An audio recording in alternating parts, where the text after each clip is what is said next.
મહાદેવના દર્શન. જય ગજાનંદ ગણપતિ મહારાજ. જય કષ્ટભંજન દેવ. Good morning. જય સ્વામિનારાયણ. જય સિયારામ. જય શ્રી કૃષ્ણ. જય માતાજી. જય સ્વામિનારાયણ. જય સ્વામિનારાયણ. બોલો બોલો. તો મેં કીધું રમેશની મુલાકાત લઈ આવી. બાકી બોલ. બસ બીજું કઈ જો મંદિરે જવાનું છે, તારે આવવાનું છે. રેડી? હા. અને આપણે અહીંયા સંતોની રસોઈ મેં તને કીધું ને કે આપી છે, એટલે આપણે અહીંયા જમવાનું છે. આખો દિવસ ભગવાનનું ભજન કરવાનું છે, આનંદ કરવાનો છે. અરે તો મજા આવે. હાલો જઈએ. અને મોહન કાકા ને લઈ લેવાના છે ભેગા. આપણે પણ મપટો ભજન આપણે પણ ભગતો ભગત મળે નહીં મપટો મફત. અશ્વિન તારે આવવું છે? હા.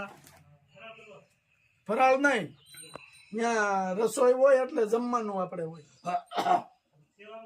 સેવામ નહીં, આપણે રસોઈ જવાનું જોઈએ ને. રસોઈ આપણે દેવાની છે. એટલે 4 તારીખ થી 9 તારીખ સુધી ગમે ત્યારે સંતોન રસોઈ દેવાની છે આપણે. તો જઈ આવીએ. હા હા આપણે જઈ આનંદ કરશું, મજા આવશે. હા બરાબર.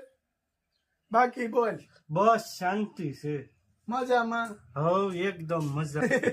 મોહન કાકા ના મોજ સડી ગઈ છે. લ્યો મોહન કાકા માખી ઉડાડું.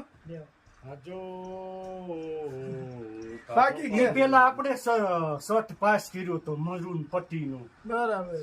પછી મેં એને આપી દીધું, ભલે ઈ સીવાડે.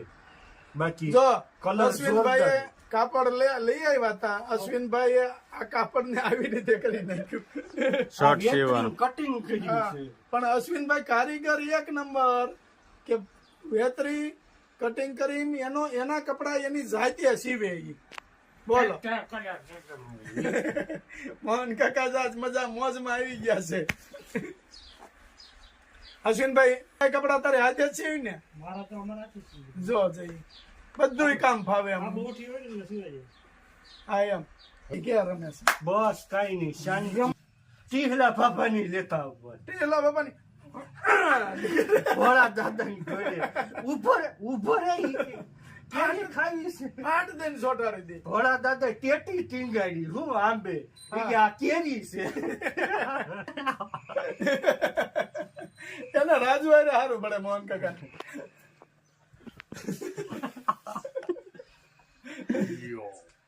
અને આપણે પ્રોગ્રામ નું કેદી નું ગોઠવવું છે? એનું બનાવી તું કે હવે કેદી નવરો છો? સામગ્રી હું લઈ આવી હતી તને. સામગ્રી એમાં કઈ નહીં. આપણે અડદની દાળ, ચોખા અને ચણ્યાની દાળ ની ઘેરે હોય. પછી ખાટી છાશ માં પલાળી દેવાનું. બરાબર. પછી ગોઠાઈ. પછી કઈ નહીં. પછી એમાં બનાવવા તારે ગાજર ની ખમણી નાખી દેવાનું, કોથમીર, લીલા મરચાં. કેપ્સિકમ નાખો ને કે કેપ્સિકમ ન હોય, તીખું હોય, નકર તો ઈ નો મજા. હે ને ગાજર આવે છે.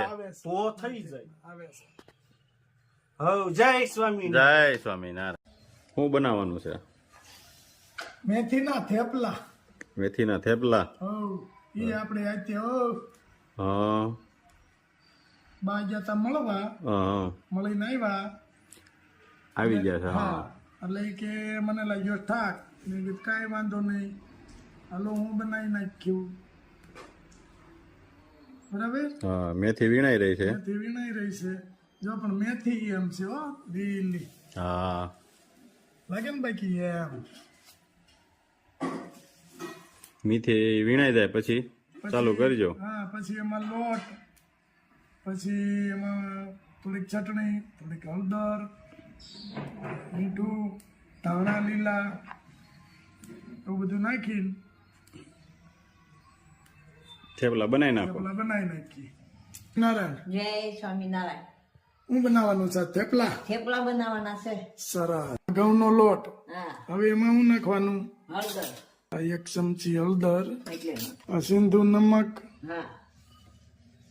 હવે હું નાખવાનું? એ મેથી. આ મેથી. હા. એટલે થોડુંક નાખું. બસ બહુ તીખું બા નથી કરવું. નાખી દો. નાખી દે પછી મોણ હળદર નથી હળદર નાખી દો. તેલ. ના તેલ આ મોણ દીધું કેવાય. હા અહીંયા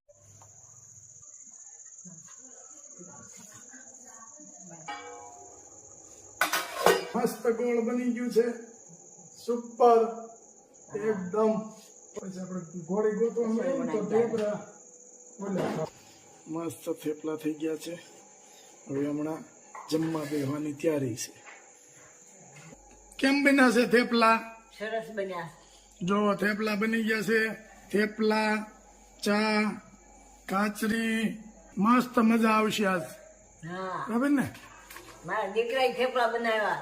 વાહ ભાઈ વાહ, બાજ વખાણ કરે છે મારા. કરે ને હા હા થેપલા બનાવે. હા.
અત્યારે આ વરસાદના માહોલમાં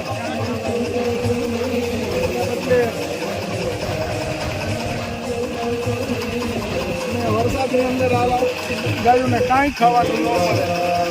હવે ઓલાની જોડે સરાઉન્ડ રહ્યું નથી, નકર એ સરવા રહી જાય. કાંઈ છે નહીં આની પાસે ખાવા માટે. આવી રીતે કોઈ નાખે અને ગાયું ખાય, નહીતર બધું પ્લાસ્ટિક ને એવું બધું વિના કરે ને ખાતા કરે.